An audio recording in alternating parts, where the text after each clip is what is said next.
ஒத்த எழுத்த மாத்திய முதல்வர், ஒட்டுமொத்த இந்தியாவும் அதிர்ச்சிக்குள்ளாச்சு. உடனே கொதித்த அண்ணாமலை, மெல்ல மெல்ல இந்தியாவிலிருந்து தமிழகம் பிரிகிறதா? திமுக செயலால் தேசியவாதிகள் அதிர்ச்சி. முதல்வர் ஒரு வீடியோ வெளியிட்டிருக்காருங்க. நாளைக்கு பட்ஜெட் தாக்கலுங்க. அந்த பட்ஜெட் தாக்கல் தொடர்பாக நம்ம முதல்வர் வெளியிட்டிருக்கக்கூடிய வீடியோவை பார்த்து வந்துடுங்க. பிறகு முதல்வர் ஒரே ஒரு எழுத்து தான் மாற்றினார். அது எப்படி ஒட்டுமொத்த இந்தியாவையும் அதிர்ச்சிக்கு உள்ளாக்கி இருக்கிறது அப்படின்றத பார்க்கலாம். மெல்ல மெல்ல இந்தியாவிலிருந்து தமிழ்நாடானது பிரிக்கப்படுகிறதா? திமுகவினுடைய கடந்த கால பிரிவினை கொள்கையை மறைமுகமாக கையில் எடுக்கிறாங்களா? இந்த எழுத்து மாற்றினதுக்கு அண்ணாமலை அவர்கள் என்ன சொல்லியிருக்கின்றார், தேசியவாதிகள் என்ன சொல்கிறாங்க அப்படின்ற விஷயத்தையும், அதிமுக இது தொடர்பாக என்ன கருத்தை தெரிவிச்சிருக்குது அப்படின்றதையும் ஒட்டுமொத்தமாக பார்க்கலாம். அதுக்கு முன்பாக இந்த விவசாயினுடைய யூடியூப் சேனலை இது வரைக்கும் நீங்கள் சப்ஸ்கிரைப் பண்ணலைன்னா சப்ஸ்கிரைப் பண்ணிக்கிட்டு இந்த விவசாயிக்கு நீங்கள் ஆதரவு அளிக்கணும் அப்படின்னு கேட்டுக்கிட்டு இப்போ முதல்வருடைய வீடியோவை நான் தரேன், நீங்கள் பாருங்கள்.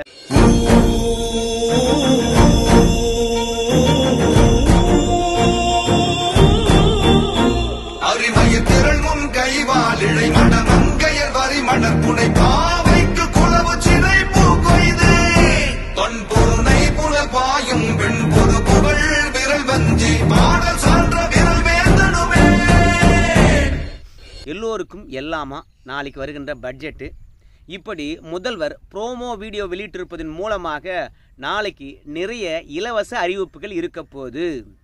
குறிப்பாக திமுகவுக்கு யார் இது வரைக்கும் வாக்களிக்கலையோ அவங்கள குறிவைத்து இலவசங்களை அறிவிக்க போகிறாங்க அப்படின்றது மட்டும் நன்றாக தெரிகிறது.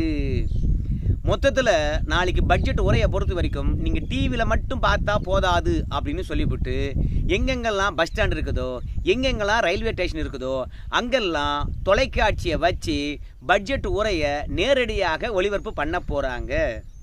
ஏன்னா திமுகவினுடைய கடைசி பட்ஜெட்டு இதான்.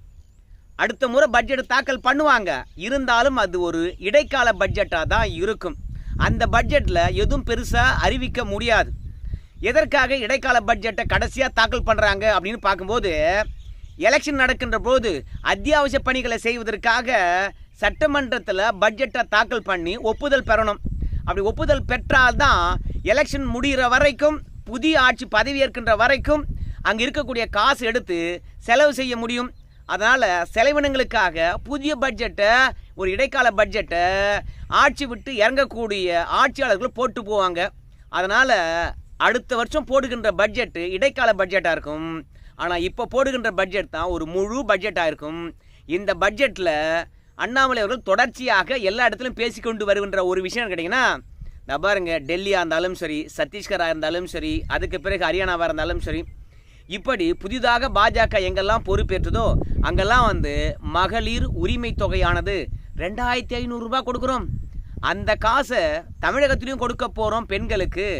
பிச்சை காசு திமுக 1000 ரூபாய் தான் கொடுக்குது, நாங்கள் 2500 ரூபாய் கொடுக்க போகிறோம், எங்களால் சாத்தியம்தான் அப்படின்னு சொன்னாங்க. அதை நிரூபிக்கும் விதமாக பாண்டிச்சேரியில் நேற்று அறிவிச்சும் விட்டுட்டாங்க. ஏன்னா பாண்டிச்சேரியில் பாஜக கூட்டணி ஆட்சி தான் நடக்குது, அதனால் செஞ்சும் காட்டிட்டாங்க.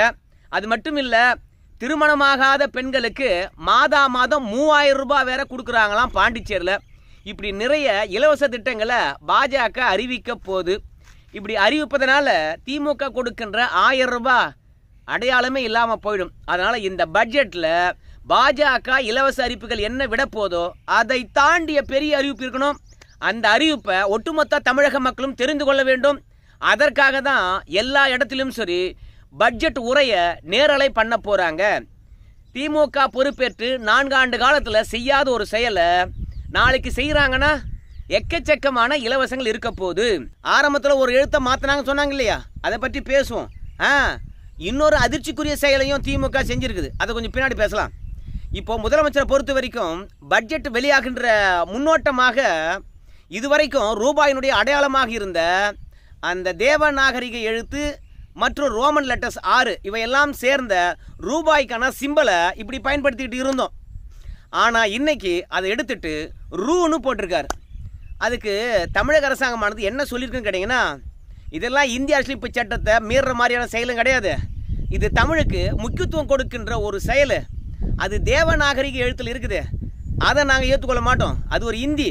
அதனால் தமிழுக்கு முக்கியத்துவம் கொடுக்கும் விதமாக இதை பயன்படுத்தி இருக்கிறோம். ஏப்பா ரூபா நோட்டில் ரூபான்னு இருக்கா இல்லையா? ஏற்கனவே நாங்கள் ரூ போட்டு எழுதணுமா இல்லையா? ஆனால் 2010 தான் அந்த சிம்பல் வந்தது. அதுக்கு முன்பெல்லாம் என்ன எழுதிட்டு இருந்தீங்க? ஆர்எஸ்ன்னு போட்டிருந்தீங்க, ஆர்இன்னு போட்டிருந்தீங்க, INRன்னு போட்டிருந்தீங்க. இப்படி ஏகப்பட்ட விஷயங்களை இங்கிலீஷில் தானே பயன்படுத்திட்டு இருந்தீங்க. இப்போ மட்டும் என்னத்துக்கு இந்த சிம்பலு? எங்கள் தமிழகத்தில் நாங்கள் ரூனே பயன்படுத்திக்கிறோம்பா. ஏன்னா எல்லா மக்களுக்கும் அது தெரியும். இது எதையும் யாரையும் குறை சொல்கிறதா இல்லை அப்படின்னு சொல்லிவிட்டு இவங்க தேசியத்திலிருந்து கொஞ்சம் கொஞ்சமாக விலகுகின்றார்கள் என்பதை மறைமுகமாக காட்டிக்கிட்டே வராங்க. பதவி ஏற்ற உடனே மத்திய அரசாங்கம் என்று சொன்னவங்க இந்தியா ஒரு நாடு அல்ல. இந்தியா என்பது பல மாநிலங்கள் சேர்ந்த ஒன்றியம். அதனால் நாங்கள் ஒன்றிய அரசு என்று தான் சொல்லுவோம். ஏன்னா இந்திய அரசியல் சட்டத்திலே சொல்லிக்குதுப்பா அப்படின்னாங்க. இப்போ நம்ம அமித்ஷாவை என்னன்னு சொல்கிறோம்? யூனியன் ஹோம் மினிஸ்டர் தான் சொல்கிறோம். அதனால் நாங்கள் யூனியன் கவர்மெண்ட்டுன்னு சொன்னால் என்ன? பட்ஜெட்டே யூனியன் பட்ஜெட்டுன்னு தான் சொல்கிறீங்க, ஒன்றியத்தின் பட்ஜெட்டுன்னு தான் சொல்கிறீங்க, ஒன்றிய உள்துறை அமைச்சர் தான் சொல்கிறீங்க நீங்கள் இங்கிலீஷில். நாங்கள் மட்டும் ஒன்றியம்னு சொல்லக்கூடாதா? அதனால் இனிமேல் ஒன்றிய அரசு தான் சொல்லுவோம், மத்திய அரசாங்கம்னு சொல்ல மாட்டோம் அப்படின்னு ஒரு போடு போட்டாங்க. அது ரொம்ப விவாதத்தை கிளப்பிச்சு. பிறகு திடீர்னு பாஜக பொறுத்த வரைக்கும் இந்தியா அலையன்ஸ் என்று வந்த பிறகு நோ இந்தியா கிடையாது, இனிமேல் பாரத். ஏன்னா அரசியல் சட்டத்திலே இந்தியான்னு சொல்லலாம், இல்லை பாரத்னு சொல்லலாம் அப்படின்னு போட்டிருப்பதனால நாங்கள் பாரத்னு தான் சொல்லுவோம் அப்படின்னு சொல்லிட்டு பாஜக பாரத் என்ற வார்த்தையை தான் இப்போ அதிகமாக பயன்படுத்திட்டு வராங்க. அதனால் அவங்க விருப்பப்பட்ட மாதிரி இந்தியாவுக்கான பெயரை மாற்றுறாங்க. ஆனால் எங்களுக்கு விருப்பப்பட்ட மாதிரி இந்த இந்திய குடியரசை நாங்கள் ஏன் கூப்பிடக்கூடாது போகையோ அப்படின்னு சொல்லிவிட்டு இந்தியா ஒரு நாடு அல்ல அப்படின்னு வெளிப்படையாக சொல்லிட்டு இருக்கிறாங்க இன்னைக்கு திமுகவில் இருக்கக்கூடியவங்க. நீங்கள் ஒன்றிய அரசு என்று சொல்லலாம், அதே மாதிரி ரூபாய்க்கான சிம்பல் எடுத்துகிட்டு ரூ கூட போடலாம், தப்பு கிடையாதுங்க. ஆனால் எந்த இடத்திலும் சரி மற்ற மாநிலத்துக்காரன் சொல்லாத மாதிரி நீங்கள் சொல்லக்கூடாதுங்க. என்ன தெரியுமா? இந்தியா ஒரு நாடு அல்ல. ஒவ்வொரு மாநிலத்தில் இருக்கக்கூடிய மக்களும் ஒரு தேசிய இனம். அந்த மக்களுக்கென்று ஒரு அடையாளம் இருக்குது. நாங்கள் கூட்டாட்சி தத்துவத்தில் நாமெல்லாம் ஒன்றா சேர்ந்து சகோதர மனப்பான்மையுடன் நாம் எதிரியை எதிர்கொள்கின்றோம், நாம் வளர்ச்சி பெறுகின்றோம். அதனால் இது ஒரு நாடு அல்ல அப்படின்னு வெளிப்படையாக பார்த்தீங்கன்னா நாங்கள் உங்களுடன் சேர்ந்துருக்கிறோம், எங்களை வஞ்சிக்காதீங்க அப்படின்னு ஒரு முதலமைச்சரையே பேசுகிறார். இன்றைக்கி தமிழக மக்கள் மத்தியில் நாம் அப்போ இந்தியா கிடையாதா, அப்போ நாம் ஒரு தனி நாடா, நம்ம வளர்ச்சிக்காக இந்தியாவில் சேர்ந்துருக்கிறோமா அப்படின்ற எண்ணத்தை கொஞ்சம் கொஞ்சமாக உருவாக்குறாங்க. இந்தியாவின் ஒரு பகுதியாக தமிழ்நாடு இல்லை என்பதை அவங்களால 1947 வரைக்கும் உருவாக்க முடியல. ஆனால் ஆண்டாண்டு காலமாக ஒவ்வொரு ஆட்சியின் போதும் கொஞ்சம் கொஞ்சமாக தமிழக மக்கள் மத்தியில் இந்தியாவிலிருந்து நாம் அந்நியப்பட்டவர்கள், நமக்கென்று இந்தியா ஒன்றும் செய்யலை அப்படின்னு சொல்லிவிட்டு இவங்க உரிமையை தாரை வார்த்திருக்கின்றார்கள் திமுகவினர். மற்ற மாநிலத்துக்கும் சரி மற்ற நாட்டுக்கும் சரி அதையெல்லாம் மறந்துடுவாங்கன்னு வச்சுங்களேன் மக்கள். ஏன்னா ஊடகமானது திமுக பக்கத்தில் தான் இருக்குது. காவிரி உரிமையிலிருந்து, கச்சத்தீவு உரிமையிலிருந்து, முல்லை பெரியாறு உரிமையிலிருந்து மொத்தமாக தாரை வார்த்தது திமுக தான். ஆனால் இருந்தாலும் இதை யாரும் பேசக்கூடாது இல்லையா?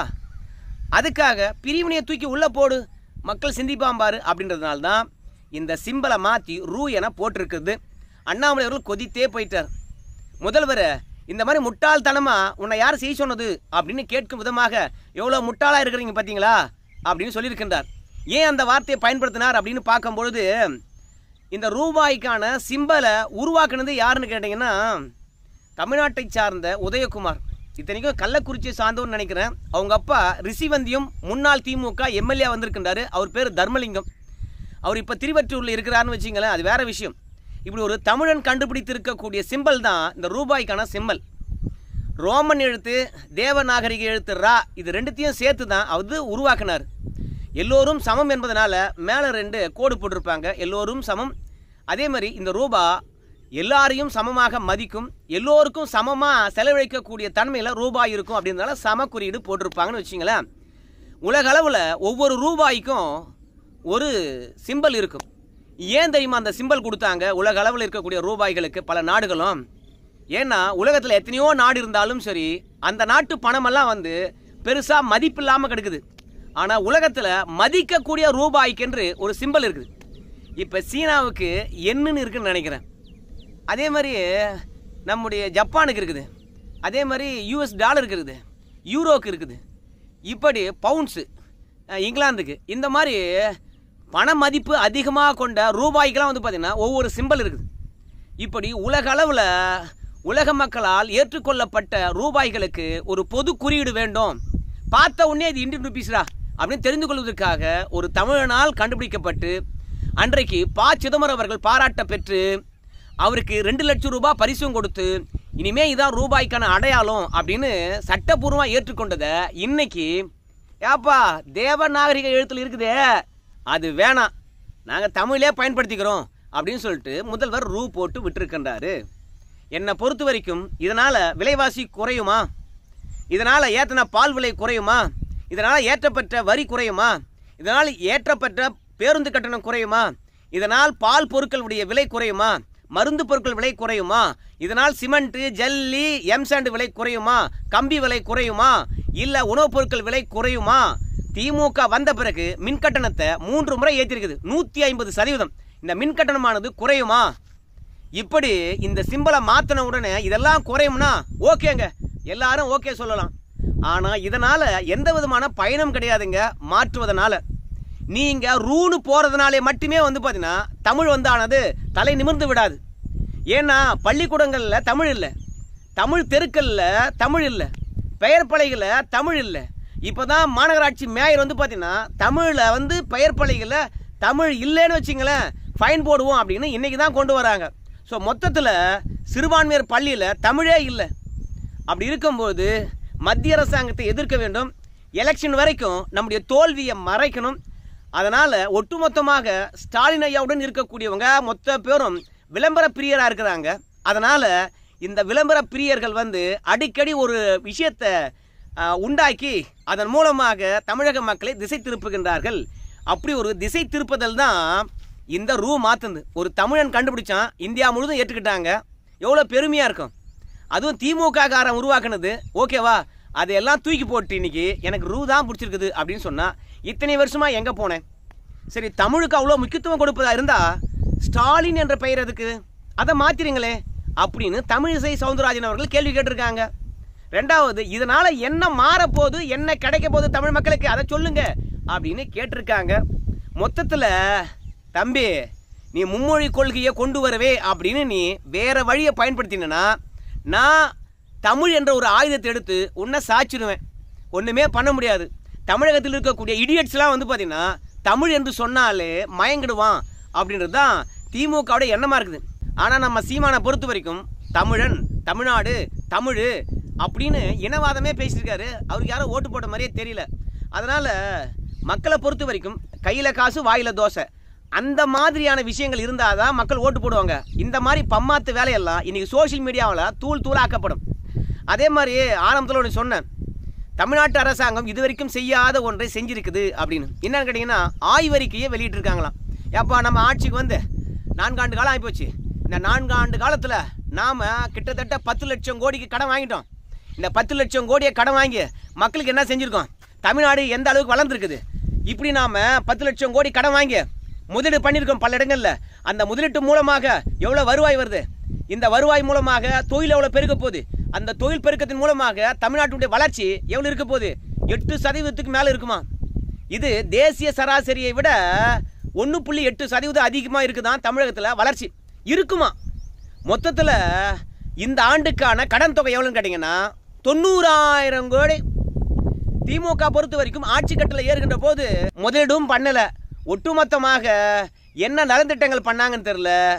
ஆனால் கிட்டத்தட்ட இந்த ஆட்சி இறங்குகின்ற போது 10 லட்சம் கோடிக்கு மேலாக போயிடும் கடன். அதனால் என்னை பொறுத்த வரைக்கும் இந்த ரூபா மாற்றத்தினாலேயோ பொருளாதார ஆய்வறிக்கை வெளியிடுவதனாலேயோ தமிழகத்தினுடைய நிதி நிலைமையோ தமிழகத்தினுள்ள இருக்கக்கூடிய ஆட்சியாளர்களுடைய குணமோ மாற போகிறது கிடையாது.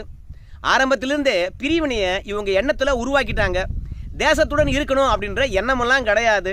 அதுக்காக கொஞ்சம் கொஞ்சமாக தூபம் போட்டுக்கிட்டே வராங்க. இந்தியாவிலேருந்து பிரியணும்னா முதல் ஆளாக பிரிய போகிற நாடு எதுன்னு கேட்டிங்கன்னா தமிழ்நாடாக தான் இருக்கும். அதுக்கான விதையாக தான் நான் பார்க்குறேன். மற்றபடி இந்த ரூ போகிறதுனாலையோ இந்த ரூபாய் சிம்பலை மாற்றத்தினாலையோ தமிழ்நாட்டு மக்களுக்கு ஒரு பயணம் கிடையாது. அதனால் நம்ம என்ன சொல்கிறது? சரி, கடைசியாக ஒன்றே ஒன்று தானுங்க. என்னான்னு கேட்குறீங்களா? அது தேவநாகரிக எழுத்தான் ரூபாய் சிம்பல். அதனால் அதை நான் பயன்படுத்த மாட்டேன், தமிழுக்கு முக்கியத்துவம் தரேன் அப்படின்னு ரூ போட்டிருக்காங்க.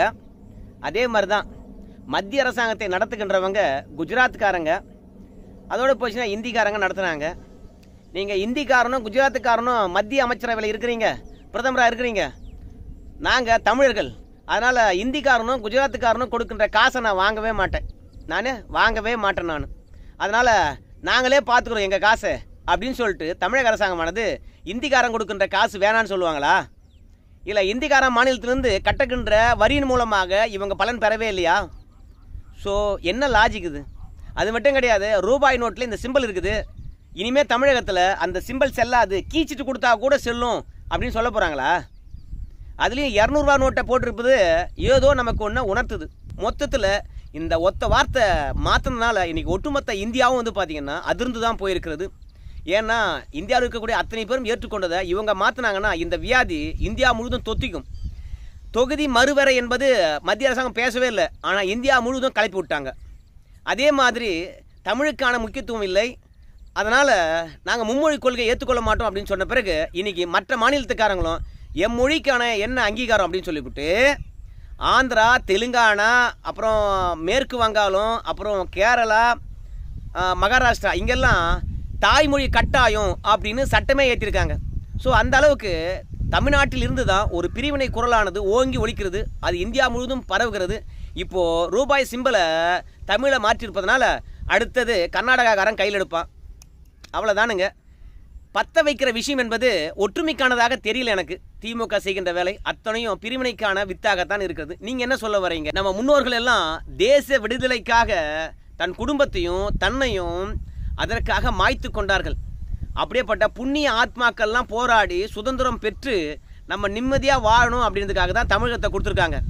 ஆனால் இவங்க மத்திய அரசாங்கம், மாநில அரசாங்கம் என்று சொல்லிவிட்டு 2 பேரும் போட்டி போட்டு சண்டையிட்டுக் கொள்வதன் காரணமாக நம்முடைய வளர்ச்சியும் இல்லை, நம்முடைய வறுமையும் தீரலை, நமக்கு வேலை வாய்ப்பும் கிடைக்கல.